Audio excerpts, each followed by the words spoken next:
فمن زحزح عن النار وأدخل الجنة فقد فاز وما الحياة الدنيا إلا متاع الغرور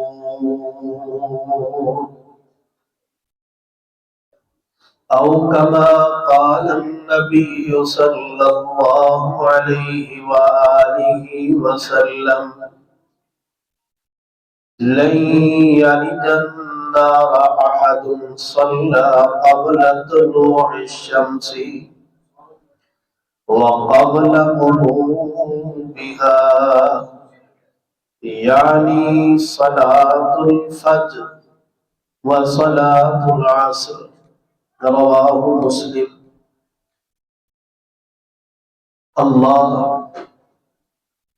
علیم بذات الصدور الحی القیوم ذو الجلال والاکرام کی حمد و ستائش کے بعد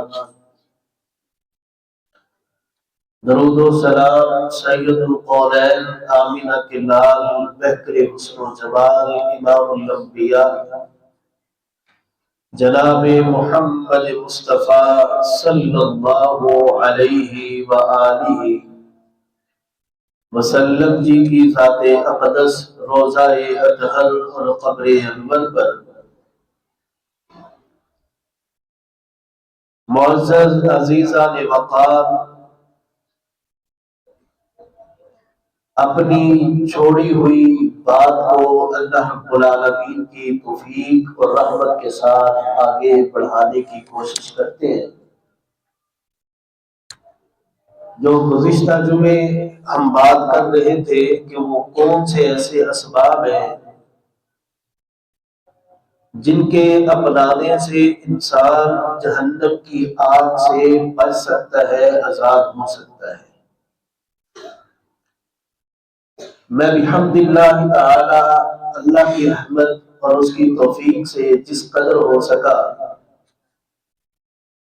آپ کے سامنے قرآن اور حدیث سے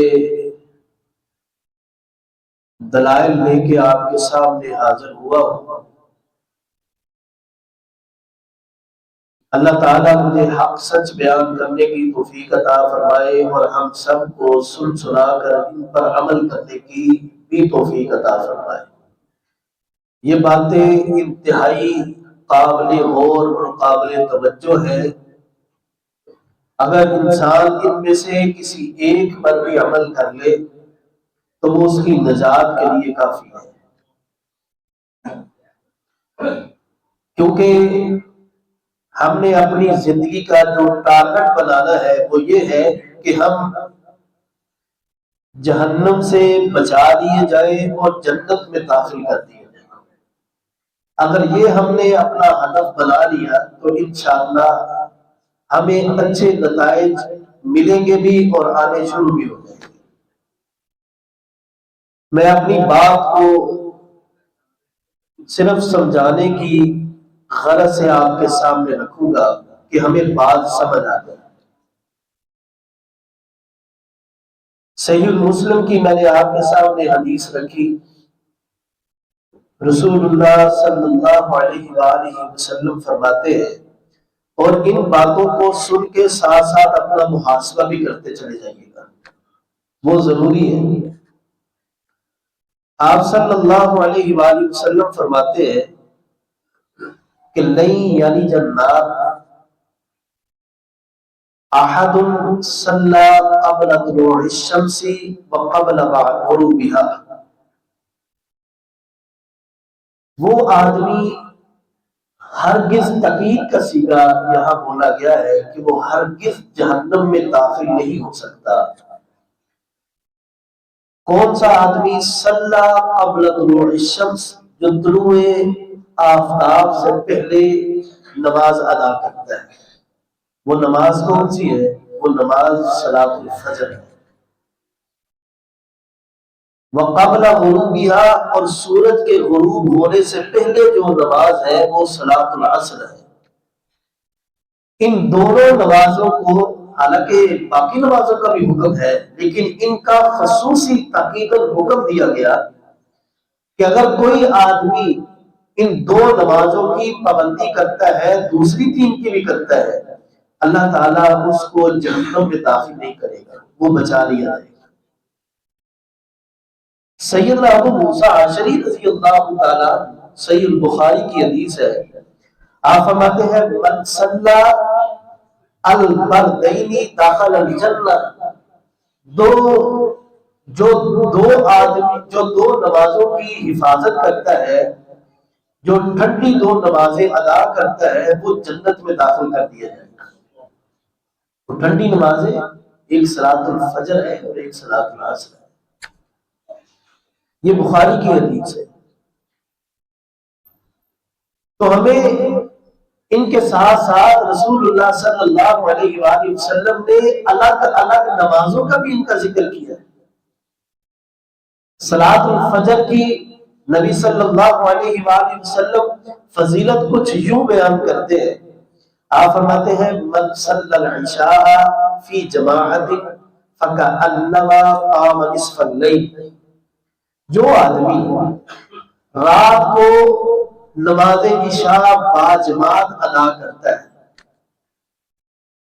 فکأنما قام نصف اللیل، اس کو آدھی رات قیام کا ثواب ادا کر دیا جاتا ہے، وہ یوں ہی ہے جیسے آدھی رات تک اللہ کی عبادت کرتا رہا ہے۔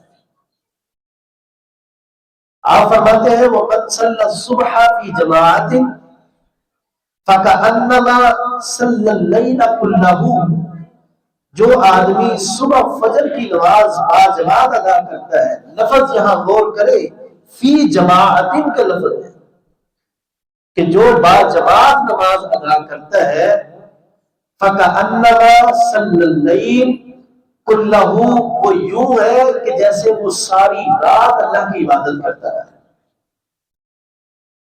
اب یہ سودا کوئی مہنگا نہیں ہے، اللہ کے ساتھ بڑی اچھی تجارت ہے۔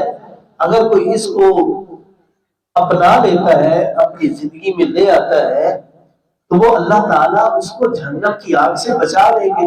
یہ صحیح مسلم کی روایت ہے۔ پھر اللہ رب العالمین نے نماز عصر کے متعلق قرآن مجید کے اندر حکم دیا ہے، حافظوا علی الصلوات والصلاة الوسطی وقوموا للہ قانتین، وہ جو درمیانی نماز کی حفاظت کرتے ہیں۔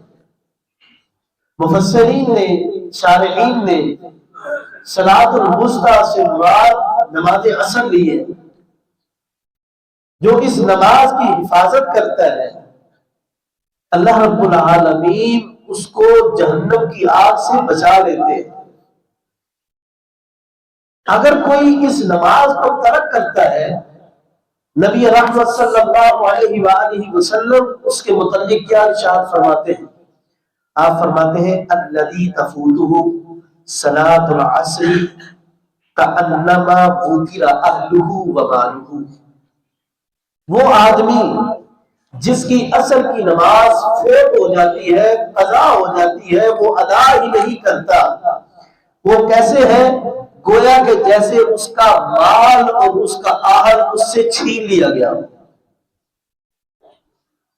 ایک روایت میں نبی صلی اللہ علیہ وآلہ وسلم فرماتے ہیں، یہ بخاری کی ہے، من ترک صلاۃ العصر فقد حبط عملہ، جس کی عصر کی نماز قضا ہو گئی، فوت ہو گئی، اس کے سارے عمل برباد اور تباہ ختم ہو گئے۔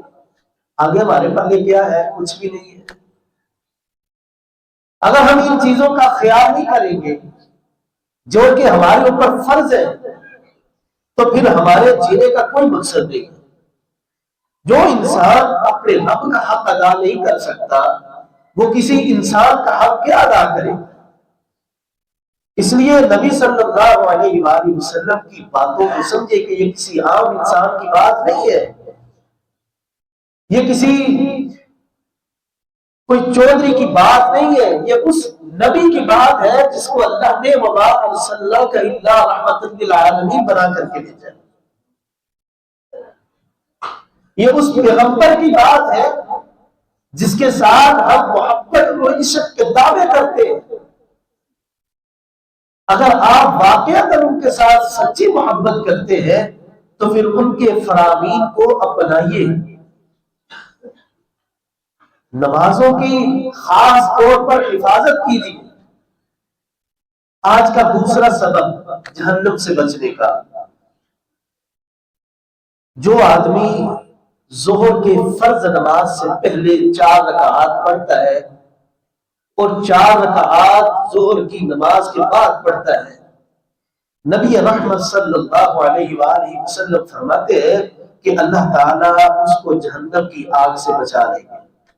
دلیل ترمذی کی روایت ہے، سیدہ ام حبیبہ رضی اللہ تعالی عنہ اس حدیث کی راویہ ہے۔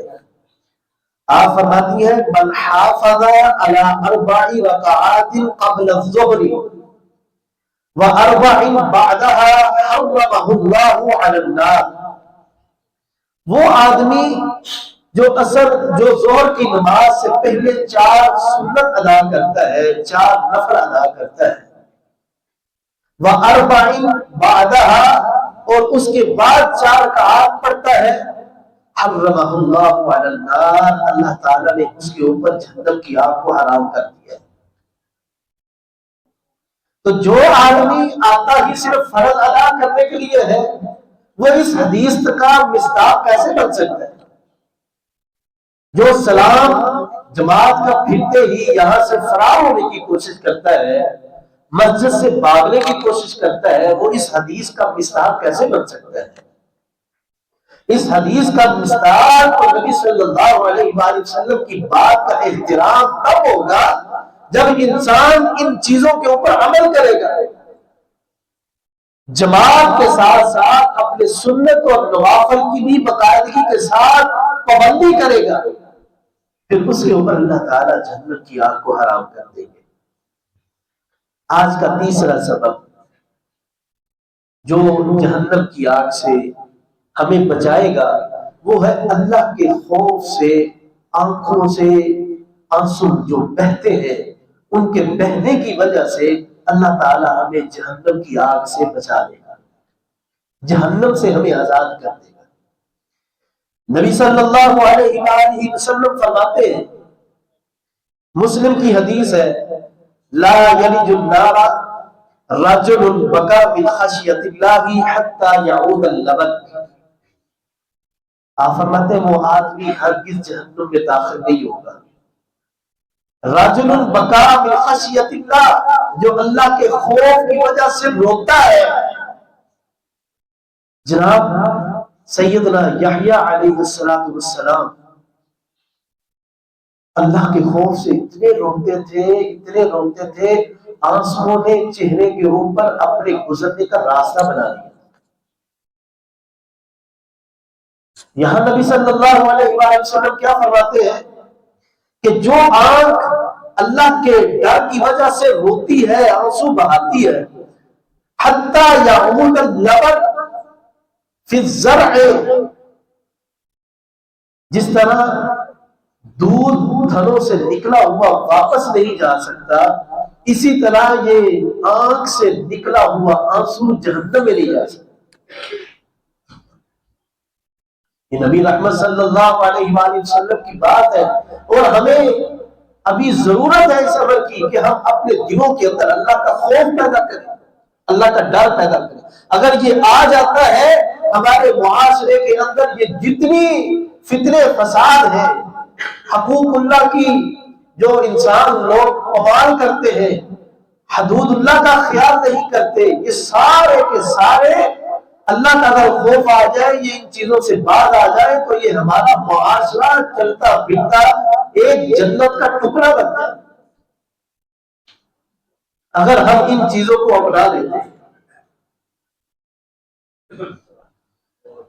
نبی رحمت صلی اللہ علیہ وآلہ وسلم کی ایک اور حدیث مبارکہ ہے، آپ فرماتے ہیں ثلاثۃ لا تری اعینہم النار یوم القیامہ، 3 آنکھیں ایسی ہیں جن کو قیامت کے دن اللہ تعالیٰ جہنم کی آگ دکھلائے گئے۔ جہنم کی آگ نظر ہی نہیں آئے گی، لا تری اعینہم النار، اللہ تعالیٰ دکھائے گا ہی نہیں ان کو۔ وہ پہلی آگ کون سی ہے؟ نبی رحمت صلی اللہ علیہ وآلہ وسلم فرماتے ہیں عین بکت من خشیت اللہ، وہ آنکھ جو اللہ کے ڈر سے روتی ہے اس کو اللہ تعالیٰ جہنم کی آگ دکھلائے گئے نہیں۔ دوسرا عین حرست فی سبیل اللہ، وہ آنکھ جو اللہ کے راستہ میں پہرا دیتی ہے، چوکی داری کرتی ہے، اللہ کے بندوں کی بندیوں کی حفاظت کرتی ہے، اس کو بھی جہنم کی آگ نہیں دکھائی جائے گی۔ تیسرا فرمایا وعین غزت عن محارم اللہ، وہ آنکھ جو حدود اللہ کی حفاظت کرتی ہے، اللہ کی حدوں کو پامال نہیں کرتی، اللہ تعالیٰ اس آنکھ کو بھی جہنم کی آگ سے بچا لیتا ہے۔ کریں محاسبہ اپنا اپنا، ہم ان باتوں کی مصداق ہے یا کہ ہمیں ضرورت ہے ان چیزوں کی کہ ہم ان کو اپنی زندگی میں لائیں، اور نبی رحمت صلی اللہ علیہ وآلہ وسلم کی جو ہم محبت کا دعویٰ کرتے ہیں ان میں سچا ہونے کی ہم تھوڑی سی کوشش کریں۔ وہ بخاری کی حدیث، نبی رحمت صلی اللہ علیہ وآلہ وسلم فرماتے ہیں سبعۃ یظلھم اللہ یوم لا ظل الا ظلہ، قیامت کا دن ہوگا، ہر طرف اللہ کے عرش کے سوا کسی جگہ پر سایہ نہیں ہوگا۔ تو ہمیں چاہیے کہ ہم اللہ سے یہ دعا کریں کہ یا اللہ جس دن کسی چیز کا سایہ نہیں ہوگا اپنے عرش کا سایہ ہمیں نصیب فرما دے۔ اس حدیث کو امام بخاری اپنی بخاری میں درج کرتے ہیں اور 7 آدمیوں کا ذکر کرتے ہیں، ان میں سے ایک آدمی وہ ہے جس کو اللہ تعالیٰ اپنے عرش کا سایہ نصیب کرے گا، وہ ہے جو اللہ کے ڈر کی وجہ سے اپنے آنسو بہاتا ہے۔ اگر ہم چاہتے ہیں کہ ہمیں اللہ کے عرش کا سایہ نصیب ہو تو ہم کو اپنے دلوں کے اندر اللہ کا ڈر پیدا کرنا ہو۔ جب اللہ کا ڈر پیدا ہو جائے گا پھر دودھ میں کوئی ملاوٹ نہیں کرے گا، ہمارے کھانے پینے کے جو اجناس ہیں ان کے اندر ملاوٹ نہیں ہوگی۔ ان کن چیزوں کا انسان دام ہے؟ یہ تب ہوتا ہے جب اللہ کا ڈر ہمارے دلوں سے ختم ہو چکا ہے۔ آج کا جہنم سے آزادی کا چوتھا سبب، اللہ کے راستے میں جو غرد و غبار قدموں پہ پڑتی ہے، اللہ تعالیٰ اس کی وجہ سے بھی جہنم سے ان لوگوں کو آزاد کر دیتے ہیں۔ یہ حدیث بڑی قابل توجہ ہے اور قابل عمل ہے۔ اس بات کے اندر میں 2 حدیثوں کو جمع کر کے لایا ہوں۔ پہلی حدیث، نبی رحمت صلی اللہ علیہ وآلہ وسلم فرماتے ہیں من برت قدماہ فی سبیل اللہ فہما حرام علی النار، وہ 2 قدم جو اللہ کے راستے پر چلتے ہیں، چل کے مسجد کی طرف آتے ہیں یا دین کی تبلیغ کے لیے جاتے ہیں، اللہ تعالیٰ نے ان دونوں قدموں کے اوپر جہنم کی آگ کو حرام کر دیا۔ اب اس میں ہمارے لیے جو دوسری حدیث ہے اگر ہم اس کو سمجھ لیں تو ہمیں جمعے کی اہمیت سمجھ آ جائے۔ نبی رحمت صلی اللہ علیہ وآلہ وسلم فرماتے ہیں جو آدمی جمعے کے دن پیدل چل کے مسجد کی طرف جاتا ہے اس کے پاؤں پر بھی تو گرد و غبار پڑتی ہوگی نا۔ آپ فرماتے ہیں من غسل یوم الجمعہ، جو آدمی جمعے کے دن غسل کرتا ہے، وغتسل اچھی طرح غسل کرتا ہے، ثم بکر فذکر، اور پھر جلدی جلدی وہ مسجد کی طرف چل کے آتا ہے، اپنے وقت کو ضائع نہیں کرتا، ومشى ولم يركب، اور وہ پیدل چل کے آتا ہے کسی چیز پر سوار نہیں ہوتا، ودنا من الامام، اور امام کے قریب ہو کے بیٹھتا ہے۔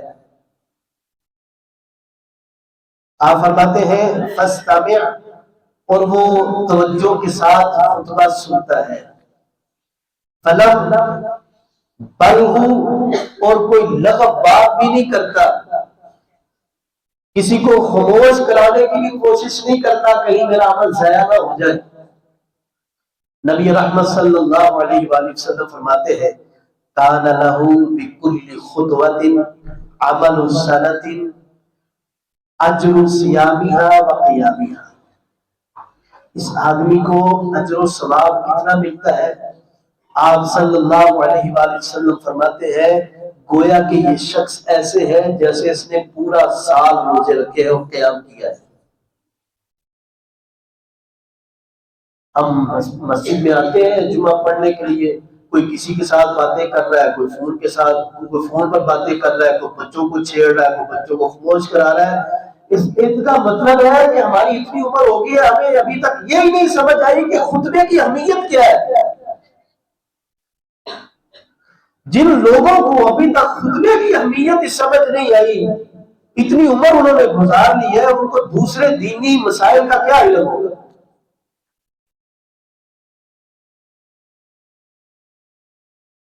تو اس لیے یہ حدیث نبی صلی اللہ علیہ وآلہ وسلم کی ہے، کسی عام انسان کی حدیث نہیں، یہ کسی عام انسان کی بات نہیں ہے، اور اس پر اگر عمل کر لیا جاتا ہے تو اس کا اجر دیکھیں کتنا بڑا ہے۔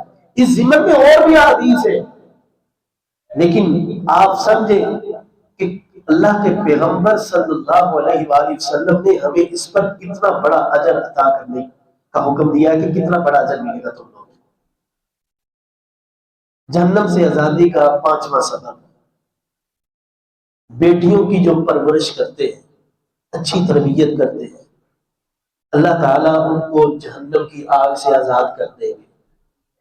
اللہ رب العالمین قرآن مجید کے اندر ارشاد فرماتے ہیں للہ ملک السماوات والارض، بادشاہی کس کی ہے؟ زمین و آسمان کا مالک کون ہے؟ اللہ۔ للہ ملک السماوات والارض، یہ زمین اور آسمان کا بادشاہ صرف میرا اللہ ہے، کوئی سپر پاور نہیں ہے، کوئی اور طاقت سپر پاور نہیں ہے، کوئی انسان سپر پاور نہیں ہے، کوئی انسان کوئی حاکم بادشاہ نہیں بن سکتا، بادشاہ میرا اللہ ہے، حاکم میرا اللہ ہے۔ وہ اللہ فرماتے ہیں یخلق ما یشاء، جسے وہ چاہتا ہے، جیسا وہ چاہتا ہے وہ پیدا کر سکتا ہے۔ یہب لمن یشاء اناثا ویہب لمن یشاء الذکور، وہ میرا اللہ جسے چاہے بیٹیاں عطا کرے، وہ جسے چاہے بیٹے عطا کرے، او یزوجہم ذکرانا و اناثا، وہ میرا اللہ جسے چاہے بیٹے بیٹیاں دونوں عطا کرے، اسے کوئی پوچھ سکتا ہے؟ وَيَجْعَلُ مَن يَشَاءُ عَقِيمًا، اور وہ میرا اللہ چاہے جسے چاہے پانچ رکھے، اسے کچھ بھی عطا نہ کرے۔ کیوں؟ اللہ فرماتے ہیں انہو علیم قدیر، دو صفتیں اللہ نے اپنی بیان کی ہے، فرمایا علم مجھے ہے تم لوگوں کو نہیں ہے۔ قدیر قدرت میرے پاس ہے، تم لوگوں کے پاس نہیں ہے۔ بادشاہت بھی میرے پاس ہے، علم بھی میرے پاس ہے، قدرت بھی میرے پاس ہے۔ یہاں بیٹی ہو جائے تب طلاق، کچھ نہ ہو تب طلاق۔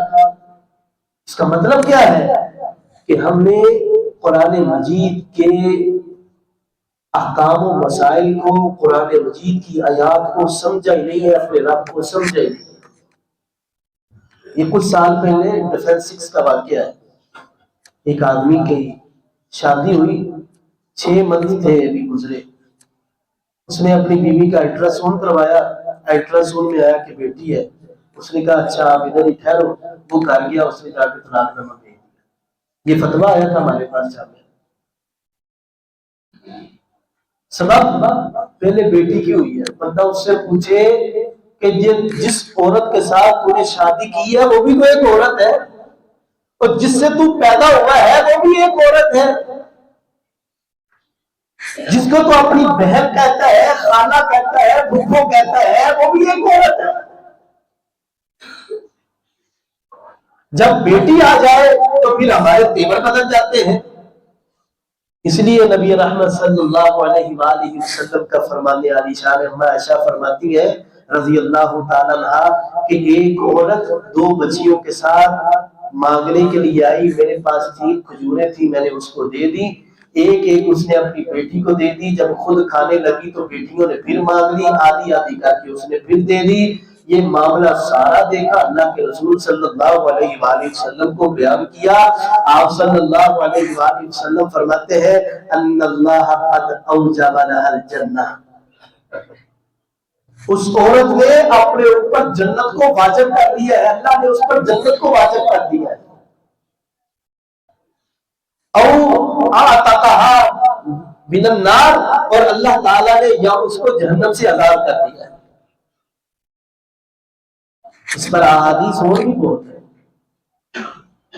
اس مضمون پر ایک دو خطبات ہو سکتے ہیں، لیکن سمجھنے کے لیے ہمیں یہی چاہیے کہ للہ ملک السماوات والارض، یہی فکرے پر انسان غور کر لے، اس کو سمجھ آ جاتی ہے کہ میرا اس معاشرے کے اندر کوئی اگر کرتا دھرتا ہے جس کا میرے اوپر حکم چل سکتا ہے، جس کی بادشاہت میں زندگی گزار رہا ہوں، وہ میرا اللہ ہے۔ آخری سبب میں بیان کرتا ہوں کہ بات کو ختم کرتا ہوں۔ نبی صلی اللہ علیہ وآلہ وسلم فرماتے ہیں جو اپنے بھائی کی غیر موجودگی میں اس کی عزت کا دفاع کرتا ہے، اللہ تعالیٰ اس کے اوپر بھی جہنم کی آگ کو حرام کر دیتا ہے۔ اس عمل کی ہمیں ضرورت ہے۔ نبی صلی اللہ علیہ وآلہ وسلم کی حدیث سے جو ہم سمجھے، آپ فرماتے ہیں دو بھائی بیٹھے ہیں، تیسرے کے متعلق انہوں نے غیبت شروع کر دی ہے۔ ان میں سے ایک سمجھدار نکلا، اس نے کہا بھی نہیں اس کے متعلق اپنے لیے بدگمانی پیدا نہ کرو، غیبت نہ کرو اس کی، وہ اچھا آدمی ہے، اس کی عزت کا دفاع کرتا ہے۔ یعنی ایک نے کوشش کی کہ اس کے دوسرے کے دل میں اس کے لیے بھرپور نفرت ڈالی جائے، آج کل ہوتا یہی ہے، دو بیٹھ جاتے ہیں، جس قدر ہو سکے اتنا بیڑا غرق کر کے اٹھنا ہے، خواتین بیٹھ جائے تب بھی، مرد بیٹھ جائے تب بھی۔ تو یہاں نبی صلی اللہ علیہ وآلہ وسلم کی حدیث ہے، یہ صحیح الجامع کی روایت ہے کہ جو غیر موجودگی میں اپنے بھائی کی عزت کا دفاع کرتا ہے، اس کے متعلق الزام تراشی نہیں ہونے دیتا، غیبت نہیں ہونے دیتا، چغلی نہیں ہونے دیتا، اللہ تعالیٰ ایسے آدمی کو جہنم کی آگ سے محفوظ رکھتے ہیں۔ ہمیں چاہیے کہ ہم ان باتوں کے مصداق بنیں، نبی رحمت صلی اللہ علیہ وآلہ وسلم کے فرامین کو ہم سب دیں۔ اب ان ساری چیزوں کا نتیجہ کیا نکلا؟ نتیجہ سنیں، نبی صلی اللہ علیہ وآلہ وسلم فرماتے ہیں اگر کوئی انسان جہنم کے اسباب میں سے کسی سبب کو اگر معمولی سمجھ رہا ہے تو وہ معمولی نہ سمجھے، جس قدر اس کو ہو سکتا ہے، اس پر وہ قدرت رکھتا ہے، وہ اس سے بچنے کی کوشش کرے۔ یا ایھا الذین آمنوا قوا انفسکم واہلیکم نارا، اے ایمان والو تم اپنے آپ کو، اپنے اہل ویال کو جہنم کی آگ سے بچاؤ۔ اس لیے نبی صلی اللہ علیہ وآلہ وسلم فرماتے ہیں اتقوا النار، جہنم سے ڈرو، آگ سے ڈرو۔ کیوں؟ ولو بشق تمرۃ، اگر تم آدھی کھجور بھی صدقہ کر سکتے ہو، صدقہ کر کے جہنم سے بچ سکتے ہو تو بچو۔ اگر یہ بھی نہیں ہوتا، آپ فرماتے ہیں فمن لم یجد فبکلمۃ طیبۃ، اگر صدقہ نہیں کر سکتے تو کوئی اچھی بات ہی کر لیا کرو، یہ بھی تم کو جہنم کی آگ سے بچا لے گی۔ اللہ تعالی ہم سب کو جہنم کی آگ سے محفوظ رکھے، ہمارے اہل و عیال کو، ہمارے بچوں کو، ہمارے عزیز قارب کو، ہمارے معاشرے کو، سب کو اللہ تعالی جہنم کی آگ سے محفوظ رکھے۔ جو سنا سنایا اللہ اس پر عمل کرنے کی توفیق عطا فرمائے، اللہ ہماری دنیا اور آخرت کو بہتر بنائے۔ اقول قولی ھذا واستغفر اللہ لی ولکم ولسائر المسلمین وآخر دعوانا الحمد للہ رب العالمین۔